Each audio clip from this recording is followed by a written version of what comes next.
Mesdames et messieurs, bonsoir et bienvenue à cette autre chronique sur ma chaîne YouTube. Aujourd'hui, tout simplement, je vais me questionner, ou bien on va se questionner sur le bien fondé d'un livre qui envahit de plus en plus la spiritualité africaine. Il s'agit tout simplement, vous avez deviné, il s'agit de la Bible. C'est-à-dire de plus en plus, les Africains sont versés dans l'étude de la Bible, les professions de foi tirées de la Bible, des affirmations, des croyances tirées de la Bible. Alors, la question est très simple pour moi. Faut-il croire ou pas à la Bible? De prime abord, je tiens à préciser que, comme tout livre, moi personnellement, j'ai eu à vraiment fouiller la Bible au point de faire des annotations dans la Bible. Mais à un moment, je me suis posé la question de savoir, dois-je relire les mêmes passages encore et encore, année après année, sans en tirer vraiment un enseignement définitif, ou bien devrais-je trouver juste le message principal de ce livre et arrêter de me tordre le crâne? Alors, comment est-ce que m'est venue cette réflexion?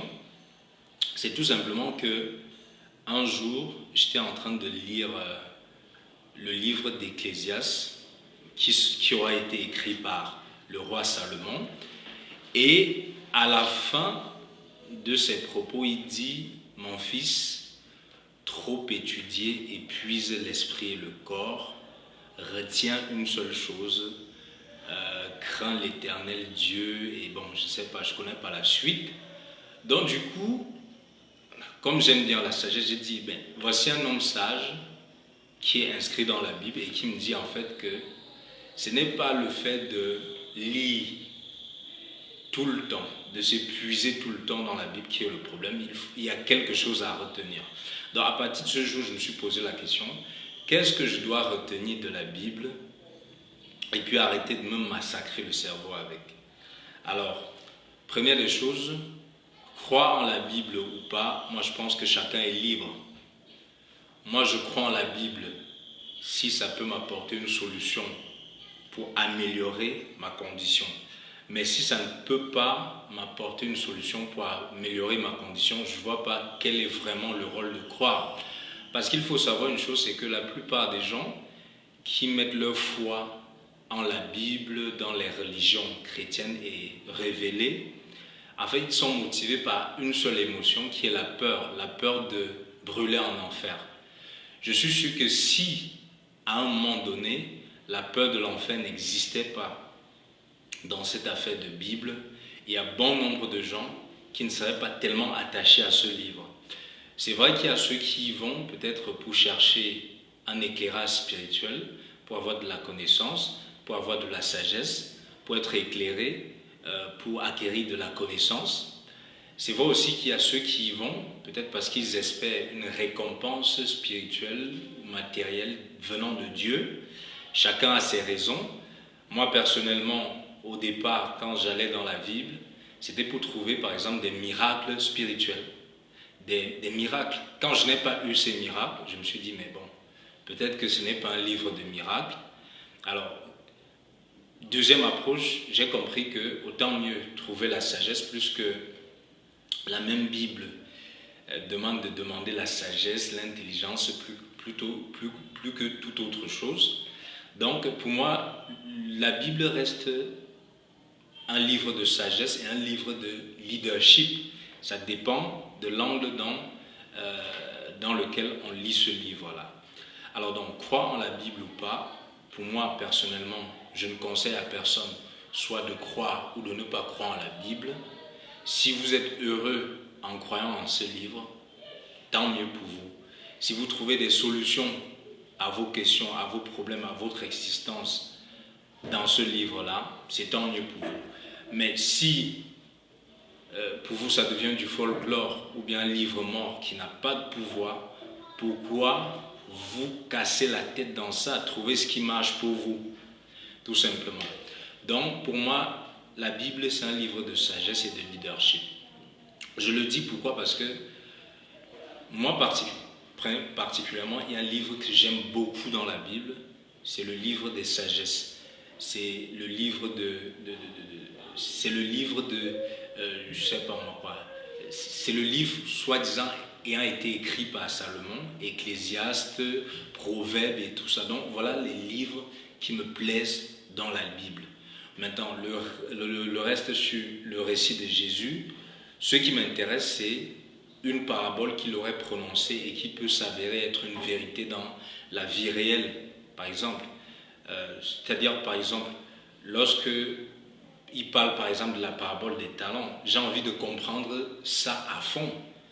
Est-ce qu'il s'agit des talents physiques? Il s'agit de quoi concrètement? Lorsque Jésus, par exemple, parle de la graine de sénévé qui devient un grand arbre, j'ai envie de comprendre, au fond, ce que cela signifie. Pour moi, ce n'est pas chasser les démons, guérir les miracles, même si je suis curieux par rapport à ça, mais ce n'est pas ça mon intérêt principal dans la Bible. Donc, tout simplement, chacun dans la Bible doit pouvoir vraiment identifier la partie qui l'intéresse. Parce que pour moi, je pense qu'il est impossible, sauf si vous êtes vraiment un génie, sauf si vous êtes vraiment une bibliothèque humaine universelle, de mémoriser tout ce gros livre-là qui contient, je crois, ou c'est 66 livres, ou c'est combien de livres, je ne sais pas trop. Moi, je ne pense pas que vous pouvez mémoriser tout ça. À un moment, il faut synthétiser et retenir l'essentiel. Et je pense que la plupart, l'écriture de la Bible fait partie d'une écriture hypnotique, c'est-à-dire raconter des histoires pour accrocher les gens. Je pense que le simple fait qu'on relate des faits à l'intérieur vous permet d'aller au fond de la pensée de ceux qui ont écrit la Bible. Il y a même par exemple des questions quant à savoir est-ce que la Bible a été écrite par Dieu ou les hommes. Si ça a été inspiré de Dieu, c'est tant mieux, parce que de toute façon, c'est la bonne source. Mais si ça a été inspiré des hommes, moi je trouve que c'était des gars vraiment sages, futés, ils avaient vraiment de l'intelligence, ils avaient de la matière grise à revendre, parce qu'il y a toute une cohérence dans ce livre-là qui vraiment, pour moi, me dépasse un peu. Donc, pour moi, je trouve la Bible comme un livre de sagesse d'abord et de leadership, loin de livre de miracles ou de paroles de Dieu. Alors, maintenant, mon personnage préféré dans la Bible, je l'avoue, c'est le roi Salomon. Pourquoi? Parce qu'on dit que c'est le mec le plus sage qui a jamais existé, c'est ce qu'on dit dans la Bible, et qu'il n'y a personne qui sera encore plus sage que lui. Or, je suis amoureux de la sagesse, la Sophia. Bon, maintenant, il y a des gens qui vont avoir pour personnage Jésus. Je pense que la plupart des chrétiens, leur personnage mythique dans la Bible, c'est Jésus. D'autres, c'est Paul. D'autres, ils aiment bien l'histoire de Job. Ils aiment bien les souffrances de Job et consorts. Et je pense que la partie qui concerne Job, ça va beaucoup plus intéresser les gens qui sont dans une situation peut-être financière difficile, qui sont dans les épreuves et tout, et tout, et tout. Donc ils vont utiliser l'histoire de Job pour se consoler, pour s'auto-consoler eux-mêmes. Mais je ne pense pas qu'un mec qui est bien dans sa tête, qui n'a vraiment pas de difficultés, peut vraiment passer son temps à se focaliser sur l'histoire de Job, sauf s'il veut aider d'autres personnes qui sont dans des situations semblables. Alors, pour parler du résumé de la Bible, moi je pense que pour moi, le résumé même de la Bible, c'est un seul mot qui est le mot amour. Et le mot amour peut se déployer en des quinzaines de chapitres, en des quinzaines de livres. Avec seul le mot amour, un musicien peut vous faire 15 000 albums. Avec le mot amour, un écrivain peut vous écrire 50 livres de romans et tout et tout. Donc, je le dis pourquoi? Parce que même lorsqu'on prend le mot qui résume toute l'histoire de Jésus, il est dit quoi? Dieu a tant aimé le monde qu'il a envoyé son Fils unique. En fait, donc, le mot amour est au centre de tout ça.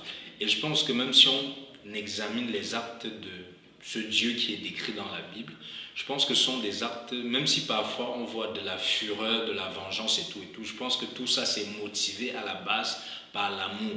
Il faut aimer pour créer quelque chose. Il faut aimer cette chose-là.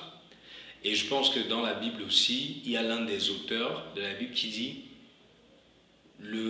dernier commandement que je vous laisse, c'est de vous aimer les uns les autres. Il y a un monsieur qui approche Jésus et Jésus un jour, il lui demande quel est le plus grand commandement.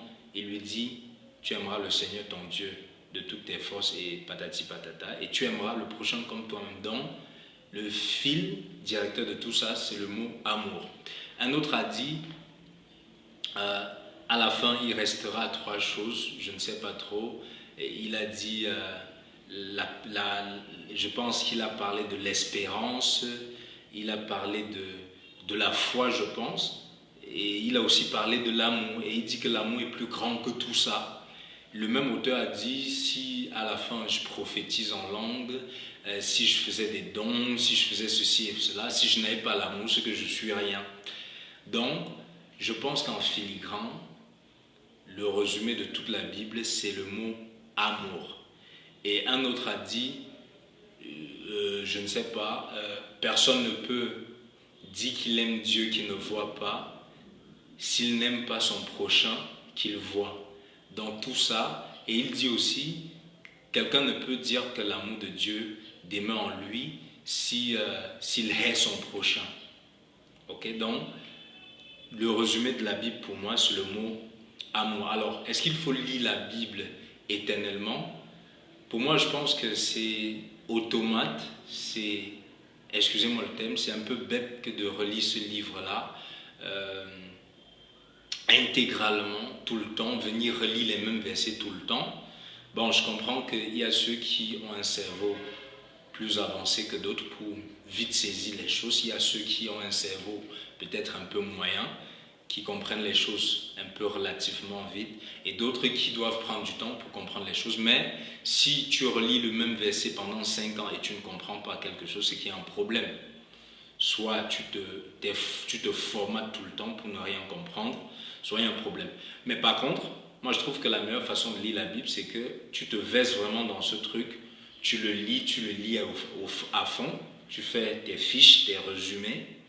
Maintenant, s'il y a une notion qui t'échappe, tu peux aller fouiller, parce qu'il y a les index maintenant dans les Bibles, tu fouilles pour relire et pour recomprendre. Mais prendre ça, relire de Genèse à Apocalypse cette année, 2018, tu relis des Genèse à Apocalypse, 2019, tu refais la même chose, 2020, tu relis des Genèse à Apocalypse, il y a un problème.